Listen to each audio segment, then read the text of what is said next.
YCP అధినేత జగన్మోహన్ రెడ్డి తాను మరొకసారి పాదయాత్ర చేస్తారని ఇంతకు ముందే చెప్పారు. తన అనుకూల మీడియాలో 1000 కిలోమీటర్లు అని ప్రచారం చేయించుకున్నారు. కానీ కార్యకర్తలకు వద్దకే వెళ్లడం లేదు. కానీ ఇప్పుడు మళ్ళీ యువజన వైసీపీ నేతల్ని పిలిపించుకొని మరోసారి అలాంటి కబుర్లే చెప్పారు. మీరంతా అద్భుతంగా పనిచేసుకొని మీ పనితీరును మీరే అసైన్మెంట్ చేసుకుంటే మిమ్మల్ని పైకి తీసుకొస్తానని హామీ ఇచ్చారు. పెరగాలంటే మీ చేతిలోనే ఉందని, ఎదిగేలా తాను చేస్తానని జగన్ చెప్పుకొచ్చారు. ఈ సందర్భంలో తన పాదయాత్ర గురించి చెప్పారు. ఎన్నికలకు ముందు పాదయాత్ర ఉంటుందని, రాష్ట్ర వ్యాప్తంగా జిల్లా పర్యటనలు కూడా ఉంటాయన్నారు. అక్రమాస్తుల కేసులో శిక్ష పడే సమయం వస్తే ఆయన పాదయాత్ర ప్రారంభమవుతోంది. వివేక హత్య కేసులో సుప్రీంకోర్టు దర్యాప్తు పూర్తి చేయడానికి సిబిఐకి సమయం ఇస్తే జిల్లాల యాత్రలు ప్రారంభమవుతాయి. లిక్కర్ కేసులో ఈడీ అక్రమ సొమ్ము గుట్టురట్టు చేసి కొత్త కేసులు పెడితే జనంలోకి వెళ్లి రభస చేసేందుకు ప్లాన్ చేసుకుంటారు. ఒక్కసారి షర్మిలతో పాదయాత్ర చేయించిన జగన్ మరోసారి తాను చేశారు. ఆ పాదయాత్రను కూడా మూన్ వాక్ లా చేశారు. వారానికి 5 రోజులు చేసేవారు. కోర్టు వాయిదాలకు వెళ్లారు. మరో 5 ఏళ్ల పాటు కోర్టు వాయిదాలకు వెళ్లలేదు.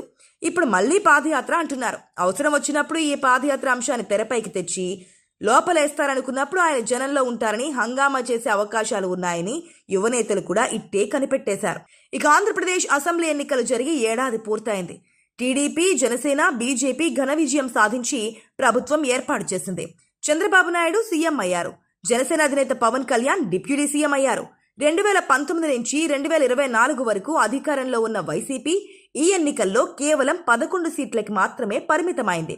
ప్రతిపక్ష హోదా కూడా దక్కలేదు. ఈ క్రమంలో కూటమి సర్కార్ ఏడాది పాలన తర్వాత వైసీపీ అధినేత మాజీ సీఎం వైఎస్ జగన్మోహన్ రెడ్డి సంచలన నిర్ణయం తీసుకున్నారు. మరోసారి జనంలోకి వెళ్లేందుకు సిద్ధమవుతున్నారు. మంగళవారం జూలై 1వ తేదీన నిర్వహించిన యువనేతలు ఈ సమావేశంలో తన నిర్ణయం ప్రకటించారు. జగన్ 2017-19 మధ్య చేసిన ప్రజా సంకల్ప యాత్ర ఆయనకు రాజకీయంగా గణనీయమైన విజయాన్ని అందించింది. ప్రజల మధ్య ఉండడం, వారి సమస్యలను ఆలకించడం ద్వారా ఆయన వైసీపీని అధికారంలోకి తీసుకొచ్చారు. రాబోయే ఎన్నికల ముందు కూడా అదే ఆయుధం ఎక్కుపెట్టాలని జగన్ భావిస్తున్నారు. ఇది జగన్ మాస్ కనెక్టివ్ వ్యూహాన్ని సూచిస్తోంది. ఈ పాదయాత్ర ద్వారా ప్రజలతో భావోద్వేగ సంబంధాన్ని బలోపేతం చేయడంతో పాటు ప్రతిపక్ష హయాంలో ప్రజలు ఎదుర్కొంటున్న సమస్యలను హైలైట్ చేయాలని జగన్ లక్ష్యంగా పెట్టుకున్నారు. జగన్ తన ప్రకటనలో సోషల్ మీడియా శక్తిని గుర్తించారు. దాన్ని ఫోన్ ఆయుధంగా పేర్కొన్నారు. ఈ రోజుల్లో సోషల్ మీడియా రాజకీయ ప్రచారంలో కీలక పాత్ర పోషిస్తోంది. వైసీపీ సోషల్ మీడియా విభాగాన్ని బలోపేతం చేయాలని, అన్యాయాలను తక్షణం సోషల్ మీడియాలో పోస్ట్ చేయాలని జగన్ సూచించారు. ఆధునిక రాజకీయ వ్యూహంలో డిజిటల్ వేదికల ప్రాముఖ్యతను తెలియజేస్తోంది. ఈ వ్యూహం ద్వారా యువ ఓటర్లను, సోషల్ మీడియా యాక్టివిస్టులను ఆకర్షించి పార్టీ సందేశాన్ని వేగంగా, విస్తృతంగా ప్రజలకు చేరవేయాలని జగన్ భావిస్తున్నారు. జగన్ యువ నేతలతో సమావేశం, ఈ ప్రకటన చేయడం కేవలం పాదయాత్ర గురించి మాత్రమే కాదు, పార్టీ భవిష్యత్ నాయకత్వాన్ని సిద్ధం చేయడంలో కూడా భాగమని విశ్లేషకులు పేర్కొంటున్నారు.